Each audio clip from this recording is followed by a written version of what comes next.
Welcome back, everyone, to Hanging with the Hoopers podcast. Tim Hooper and Andrew Hooper, your hosts, where we believe the attitude of leadership is absolutely everything.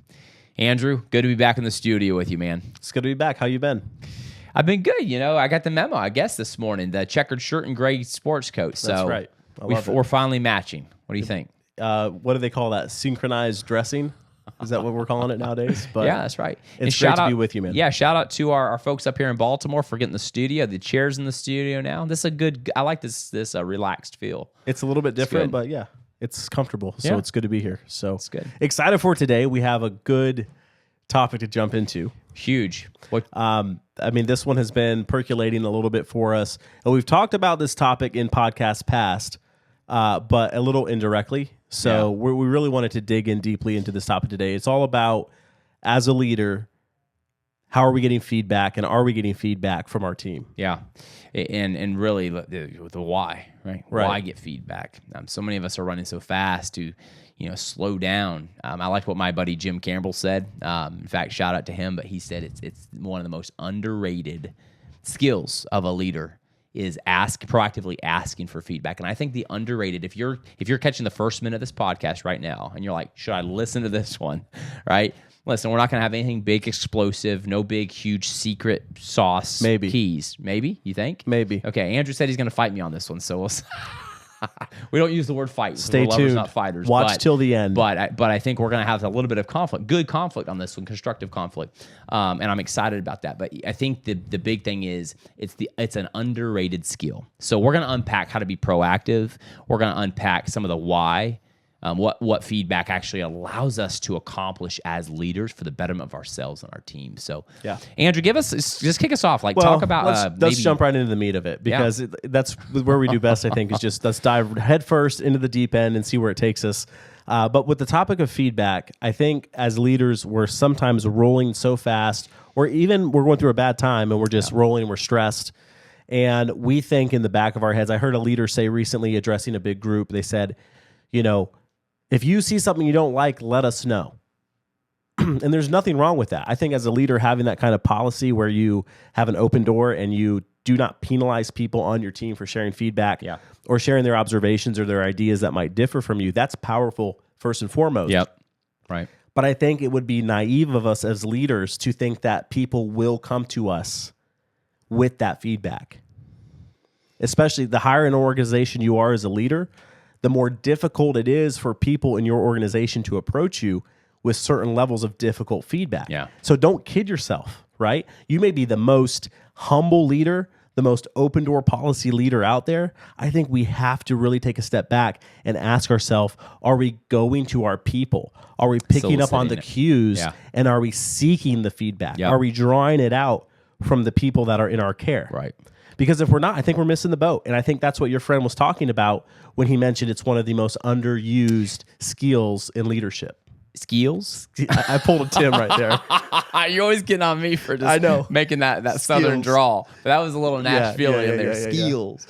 Oh. Yeah. So to get back to what you were saying, the actively soliciting feedback. Yeah. I think one of the easiest kinds of feedback to our ears tuned to naturally is when we hear somebody saying great job leader, or great job, or sometimes our ear is easily tuned to that, right? Yeah.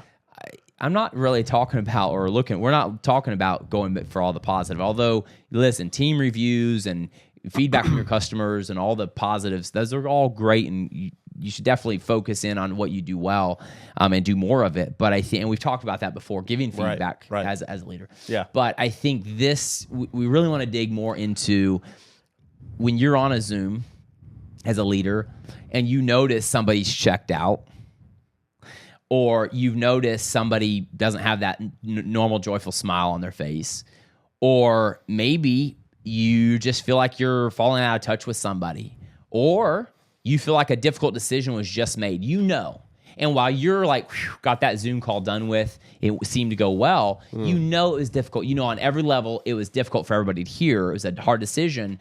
I think that's when leaders have the greatest opportunity, Andrew, to pick up the phone individually and call and say, hey, in your opinion, how did that go? Or if somebody is checked out, not calling and say, hey, I noticed you're checked out. It's like, hey, how's it going with you and your team? Right. I'm genuinely curious. Not making any, you challenge me constantly on this. I love it. Not making any presupposed, assumptions. Right. Not making any sort of judgment calls on our mind as far as where they're at or where I assume they're at, but just calling to say, hey, I want your feedback. Yeah. That's as simple as it goes. I want your feedback. Right. How do you think that decision went down? How's your team taking it? How just asking for feedback in completely open and so a couple parts to what you're saying, right? In the ask for feedback as a leader. Asking and being open to feedback on your performance from the people who work for you. Very hard to take feedback sometimes. And if you build a culture where people will give it to you, right. One of the best leaders that I know in our industry that we work with currently told a story one time of when they had a falling out with an employee early on in their leadership career. And the feedback that employee gave them in that moment was so hard for them to hear. And it could have ruined the ongoing relationship. Wow. But that employee still works for them 20 years later. Wow.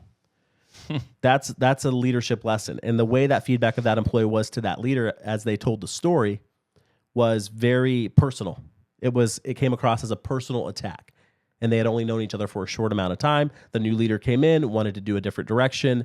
The person responded poorly, made it a personal attack. Wow. And that's a critical moment as a leader, that when we get feedback from the team that we don't want to hear because it's not who we believe we are, or we know it's not who we are, or we know we had the right intention, but it was totally, the way their reality of what we did was completely not what we intended. Yeah.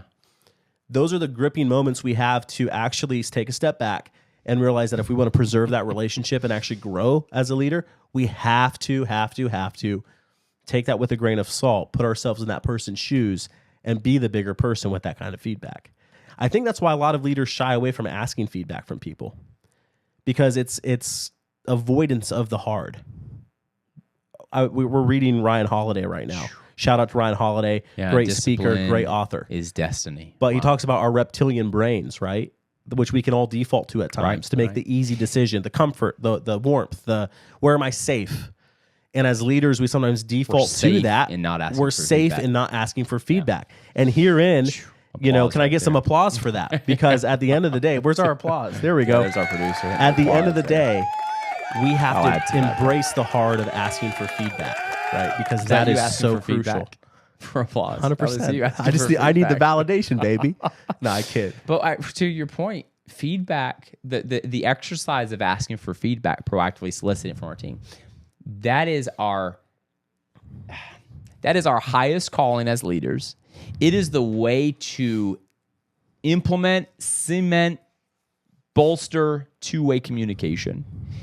You say open door, or I say as a leader open door, or I have an open door, or call me if you have any questions, or you know what? Here's a quick case in point. Yeah. I just emailed a couple of agreements and some legal documents over for signature. Pretty complicated.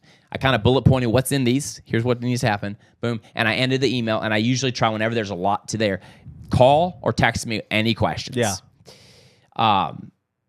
However, as a leader, I know that's complicated stuff, right? The higher road as a leader would be to proactively call, maybe give it a day, maybe give it 30 minutes, depending on the, timeliness or timetable of this, but proactively call and say, this goes for sales too, but proactively call and say, did you receive it? Did it all make sense? Any thoughts, any feedback? Yeah. That simple. It's like, no, it all looks great. Good. I'm signing. I'm getting over. Oh, one question I did have. Okay. Boom. Right there. One question I did have. What is that question? That's where in sales, those are the opportunities. Those are the uncovering new opportunities and opening new doors. Think about it in business. A lot of business owners, I find, they know how to share their vision. They're great at sales. Like they started their company, probably wore the sales hat for times. Think about it now as you're a business leader. Your greatest sales, like your customer, is your team. They don't work for you. You actually work for them. If leaders would get that principle, it would change so much of corporate America's problems. Did I get some applause on that one? You did. Thank you, Mr. Producer. So think about it though. My team doesn't work for me. Now, technically on paper they do, Like we can make difficult decisions to hire or fire. This is the difference between the attitude of leadership and the authority authority of leadership, right? We hit on that one. We should did. link that in the podcast. The attitude versus authority. Sure. It's powerful. I remember that one. We did that last year. Solid. But what happens is when you have the attitude of I work for you, I'm serving you, then what you do is you say, I don't want to live in the comfort of my own bias or my own presupposed ideas that everything's okay or that I have the authority and what I say goes. But we've talked about quiet quitting. We've talked about words and tone. One of the benefits, if you want to say why ask for feedback, one of the benefits is you are going to uncover blind spots that you do not see as a leader. Right. Some of your managers are on the front lines. They see things so clearly and you might have missed it. I know I miss things and I'll talk to my team or I'll go visit in the field. I'll travel states away, go see somebody. I'm like, wow, completely missed that. A, that blind spots, but then B is you take actions all the time as a leader. You should. You're decisive. That's one of your gifts. As leaders, you're decisive. You're making, and you know what? Hats off to you for all the difficult decisions, all the decisiveness of your nature. That's great. That's who you are. You don't have to get defensive about why you're decisive. Be decisive. Yeah. But if you'll proactively ask for feedback, then you can understand how the ramifications of your decision affected your team. And even if it was a good decision, maybe the timing, maybe the tone, maybe the setting, maybe something could be bettered next time and actually get a better result. So if you want to better yourself as a leader, if you want people to understand you're a decisive leader, but also a compassionate leader, then call and proactively ask for feedback. Andrew, what would you add to that? Because I have another point, but I don't want to steal the show. You're itching. I see the gears burning. You do?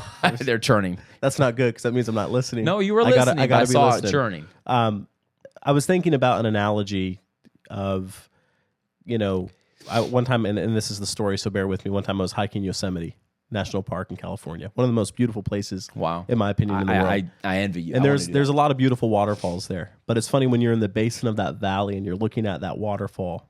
You take pictures, whatever, but you're hiking up to the top of the mountain on the other side. And it's amazing how many times on the way up as you it's brutal. You're talking about 4 miles straight up the side of a mountain of, you'll kill yourself if you don't take a lot of water and take periodic breaks. But going up the side of that, like as the more you Real climb, quick question, very important for all the leaders and upcoming leaders out there. Do you put like electrolytes in your water? Nope. No? Just straight good up old water? H2O. Good mineral-based water, well-based water? Right from the sewer Spring. septic. Yeah. Build immunity, right? I kid. But as you get higher up that path, your perspective changes, and the waterfall looks completely different from the top versus the bottom. Yeah. And I was just thinking of that as you were talking about really getting out there and asking your team and, understanding the fact that you have to climb that path that's not always easy to understand things from their point of view. We were talking to a leader just recently, and they mentioned that they get 8 to 10 things every time they talk to their team that they could go act on because they're actively on a regular basis. They have it built into their organizational structure to have meetings where they're asking every team member for feedback. Yeah. So I think the real point I want to kind of dig into, and this could be where you were going with it, so if not, we can go there too. But what happens when we get the tough feedback as a leader? Because I do believe it's all in the response. And I think a lot of leaders don't ask for the tough feedback because they're not prepared or they don't want to have to deal with the responses that they get. And they don't know how to respond to the tough feedback that they get, or it burned them before, right? We're creatures of habit. So we may have started out, we asked for feedback. We got a lot of things we weren't able to change. We didn't see a immediate return on investment, right? And so we just stopped doing it. But to me, it's all about relationship with your people. It's, do they have an ear and someone they can trust? Do you do everything you can once you understand their point of view? Or if you did something that offended them, do you apologize as a leader? Right? It's not about if we're right or not. We always say it. It's not about being right. It's being able to relate. That's the slogan of the podcast, right? So at the end of the day, are we trying to be right or are we trying to relate? And relating means sometimes we have to apologize if we've made a mistake. It means that if we said something out of turn that offended somebody and we asked for feedback and they shared that with us, are we willing to be humble and be that servant leader, understanding we work for them? This is where this concept just becomes so powerful, because when you do it without ego, when you do it in humility as a leader, you can really conquer the world with your organization. It goes back to, listen, the attitude of leadership. Are you asking for feedback? So can we back up? Because I want to get like another 5-10 minutes into asking for the hard. Right. Because I think we have to unpack that. But just back up just a little bit, because I know you mentioned the leaders that told us, they have this consistency with their team. Yeah. And they've gotten into a point where people are bringing feedback actively. They've really nurtured that. That takes some time. There's some thought there. Totally willing to unpack that with any leader out there. We do some trainings on this. But just for the sake of today in the show and keeping this, at our regular 20 something minutes, I think yes, you do need some team areas for feedback. A lot of times that's going to be around process. It's going to be around systems. That's going to be about improvements, customer feedback, all that good stuff. But I think you have to be careful as a leader to feel like that did not fully check the box. Because if you feel like, hey, we got a feedback and you were in a team setting. Yeah. And I know many leaders who will ask in a team setting, any questions? And maybe one, or then there's any questions, there's crickets, and then there's possibly some shaming. No one, right? Everyone's at some point, there's probably something churning in somebody's head that they're kind of positioning or framing, thinking, if I say this, how does that make me look with my peers? Does it make you as a leader look bad in front of all these people on the call? Right. And a lot of some of your cutting edge leaders, your up and coming leaders, they're actually emotionally intelligent enough not to make you look bad on the call. Right. So as a leader, look at some of the people who are not just sitting there blowing smoke up your proverbial what, but could I get some applause on that one? No. I'm just kidding. Maybe they're Yeah. we're playing with this new soundboard, just full disclosure. There's some cool sound effects on it. But anyway, so there's a beep buzzer should happen right there. But you're not getting don't chum up to the people who are just blowing smoke your way. What you should look for are the people who, like Henry Ford said, they're doing more than saying more. Like they're getting stuff done. Yeah. Their P&Ls are healthy. Their team seems happy. Their culture and their region seems great. Zoom in with those people. Yeah. Call that person individually and say, hey, I want your honest feedback. There's this call does not go anywhere else. You tell me the good, bad, and ugly. How did that call go in your opinion? What could improve? If you'll do that, then let's now segue into that's where you're setting yourself up for the difficult and the hard. Yeah, and what is the most common response that I've heard over the years when you actually get someone and you ask for the feedback? You're opening yourself up to hear an emotion from your employee, your team member, your manager, your frontline manager, whoever it is that you're asking that feedback from. Their response may not be what am I trying to say here? Like a pretty beautiful, well-worded, well-thought-out response. It could just be a dump of emotion and a dump of what they truly think. Yep. And where I see so many leaders just immediately go off the rails is their response is like, defensive. Well, I need you to have my back on this, or this, this or that. Like, that's not who I am, or that's not what I was trying to do, or that's not what we were trying to communicate at all. And they immediately get into an argument, and it just shuts down the thing, as opposed to tell me more, or what led you to feel that way. What was it that how it was communicated that made you feel that way? I truly want to understand. And your heart's coming from a place of empathy, not from a place of I have to be right. And we just hit on that, but it's not about being right. So again, the proof of asking for feedback is all in the response. You have to do it. And another thing I'll bring up here, I worked for leaders that I haven't been asked for feedback for a year at a time. Never a phone call, never even just a check-in anything. You know what I mean? Like that's there are some folks out there that this really needs to be a kick in the proverbial, as Tim mentioned, to get out there, get after it in a very positive way, because this is something you can only grow your organization with. It can never hurt you. Tim, you talk about it, and I think we're going to unpack this deeper, but if you listen to the whispers, you won't have to hear the screams. Yeah, we're going to do a whole podcast. Yeah, on that, kind of unrelated topic, but it applies here too. Yes, it does. So if you're not getting the whispered feedback, and you're not dealing with it in the sense of listening, is it something that needs acted on? Is it something where you just need a level set? Is it something where you as a leader just need to apologize, kind of get back on the right page with that person because you said something a while down it happened to me. Right. I had an employee come to me after 2 years of being an amazing employee working for me. And this dude is incredible. And he came in my office and requested to transfer. And he was a key part of my team. And I really had to go deep. Like, I wouldn't let him leave my office. You know, I was imploring with him to tell me why, right? Because in my view, my rose-colored glasses at the time, I thought we were all good. And he was willing enough, and we actually have a good relationship now after this happened. He ended up transferring, but he went deep himself, and it was something I had said probably a year and a half before that. Wow, so he had lived with this in his heart for a year and a half, something I did that was out of line at the time that I didn't think was, but it was. Wow. And now that we had grown, once he told me that, I was able to apologize and make that right. Still supported him in transferring, helped him get where he wanted to be. Yeah. And we've hung out a couple of times since and have I would say probably a better, healthy relationship than we did at the time. Right. So that's not to toot my own horn. It's just I had to really dig deep to get some super uncomfortable feedback and had to be willing to say sorry, because to me that relationship is more important. Yeah. And I want to make sure I don't go repeat something if it's something I'm doing that's just ignorant. Right. Because we all have blind spots. Right. If I have a blind spot where there's something I'm doing that's just ignorant, I want to be able to deal with it and not have that happen to somebody else in the future. Yeah. So we all have to really embrace this idea that feedback is a gift. Yeah. And it's not always a gift that people give freely. Right. So we have to go grab that gift. We have to go take that gift at times from people and ask them for it and beg them for it. And it's very important to do. And sometimes it's a grandfather gift. You understand what I mean by this? It's the grandfather who came into your office as a kid and told you something that was not easy to hear at the time. Yeah. But looking back, after maybe grandfather's passed, at the funeral, at the eulogy, what did you get up and say you remember grandpa for? I've heard countless stories of it was that difficult stuff he told me. It was the difficult lesson he gave me or she gave me. Just think about that. The gift is not always obvious. And I like that you said, so I'm going to go back to it.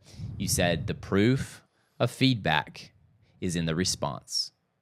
I think that as leaders, if before we go into a feedback posture of actively and really put time slots on your calendar to build margin into your time as a leader, into your calendar, margins to get with your frontline managers, get with those movers and shakers, and even some top salespeople or some people who are performing. Just get with some of those, or maybe the kindest person at the lowest level of gatekeeper or whatever, but just some people who see things. Take the time for them. Build margin in to proactively solicit feedback. How is it going? What do you see that can be improved? What's really working? What's not working? But before you go there, just check your brain, because listen, our ego is very deceitful. Like the old proverb, the heart's deceitful.